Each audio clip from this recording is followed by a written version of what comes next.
Good evening, my dear brothers and sisters. What is missing in the parable?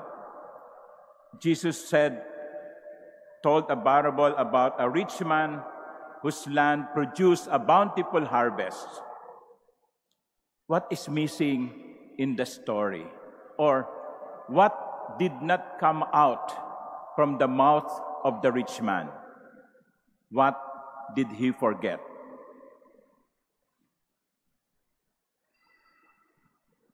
There was no mention, number one, of God.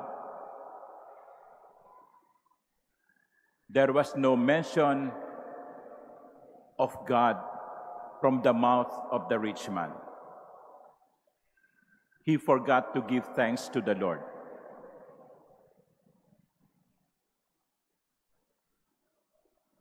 I think this is a very good reminder for us. When we receive blessings from God, here in this case, His land has produced a bountiful harvest. When we receive blessings from the Lord, or when we receive answered prayers, you wanted to pass the board and you did pass. You wanted to get a good job, a better paying salary, and you got it. Nagpasalamat po ba tayo sa Panginoon? Nabanggit ba natin, salamat po, Panginoon? Alam niyo mga kapatid, bakit kayo nagsisimba linggo-linggo? Why do you come to the church every Sunday and attend the Sunday Eucharist? Just to fulfill an obligation? Kasi, Father, pag hindi kami nagsimba, nagkakasala kami, mortal sin. It is correct. But is it the only reason? Ilan sa atin ang nagsisimba kasi gusto nilang magpasalamat sa Diyos? Yan, mga minamahal kong kapatid, ang pangunahing dahilan ng ating pagsisimba. Hindi para humingi, hindi para makiusap, kundi una at higit sa lahat ang magpasalamat sa Diyos. Sapagkat unang-una, buhay pa tayo. Nagising tayo kanginang umaga. Nakarating tayo ng simbahan ng ligtas. Hindi nilubog ang ating mga bahay o ang inyong mga bahay. Meron tayong mga kapatid na hanggang ngayon, ang mga bahay ay lubog pa sa tubig. There are so many things, my dear brothers and sisters, that we should be grateful to God for. Let us not forget to give thanks. Kasi kuminsan, naaalaala lamang natin ng Diyos kapag meron tayong kailangan.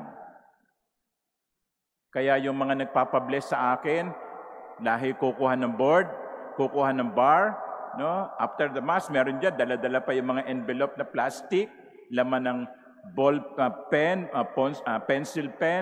pencil, at calculator, no? Sabi ko, pag nakapasa kayo, huwag niyong kalimutang magpasalamat sa Diyos, ha? And you know, I'm very happy. Once in a while, no, some people will approach me after the Mass and say, Father, you remember me? Of course, I do not remember him or her. Sasabihin nila, ako po yung nagpa-bless sa inyo para ho makapasa sa exam. Nakapasa po ako. Ay, di mabuti naman. Praise the Lord. Ganun dapat. Huwag lamang nating maaalaala ang Diyos kapag meron tayong kailangan. Dapat lagi tayo nagpapasalamat. The moment you wake up in the morning, say, thank you, Lord. And the moment before you sleep, say, thank you, Lord. If good things happen to you, say, thank you, Lord. If bad things happen to you, say also, thank you, Lord. Let us not be like this rich man. he forgot giving thanks. There was no mention of God from his mouth. What is the second thing that he forgot? What is the second thing that he did not mention? There was no mention of brothers and sisters.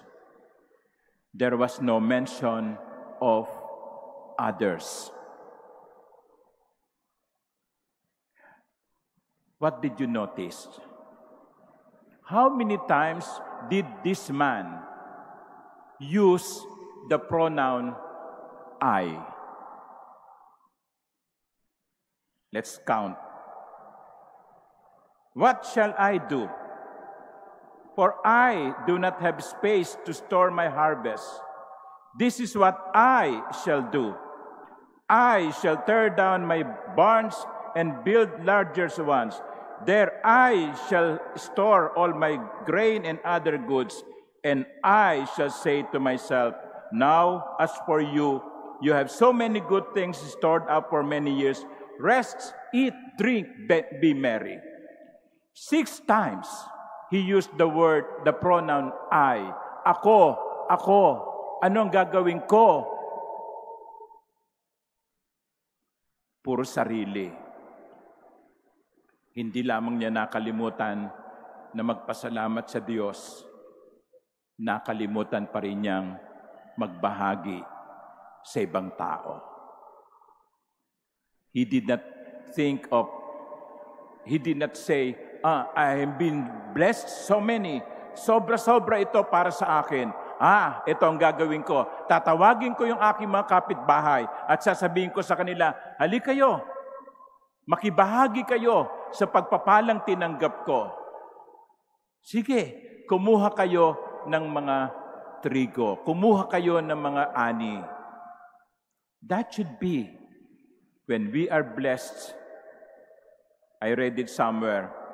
When God blesses us financially, don't raise your standard of living, but raise your standard of giving. Mga minamahal kong kapatid, kapag tayo'y pinagpapala ng Diyos, hindi lamang ito para sa atin, ito'y para ibahagi sa iba. That is why, towards the end, God said to him, "You fool, hangal, this night you will be demanded of you. And the things you have prepared, to whom will they belong?" So dahil sa hindi niya naalaala ang Diyos at hindi niya naalaala ang kanyang kapwa, ang sabi sa kanya ng Diyos, hangal ka. Babawiin ko ang buhay mo. At anong mangyayari sa iyong mga inipon? My dear brothers and sisters, this gospel, this parable, reminds us so much about generosity and gratitude. Let us not be like the rich man in the parable. Let us always be grateful to the Lord. Let us also be always generous to others. Bakit? Bakit? Kasi sa isang iglap, pwedeng bawiin. Amen.